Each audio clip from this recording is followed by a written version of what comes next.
এই ছেলেটার নাম ইমাম হাসান।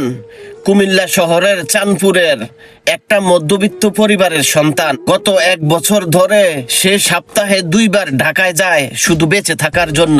ব্লাড ক্যান্সার শব্দটা ছোট, কিন্তু যন্ত্রণাটা অসহ্য। তার পরিবারের যা ছিল সব খরচ করে ফেলেছে 1 বছর চিকিৎসা চালাতে চালাতে। আজ তারা খুব অসহায়। গতকালও সে ঢাকায় গিয়েছিল থেরাপি নিতে। ভাবতে পারেন এই ছোট্ট শরীরটা কতটা লড়াই করে যাচ্ছে। একটা সময় তার বেঁচে থাকার কোনো আশাই ছিল না। আজ একটা আশার আলো আছে।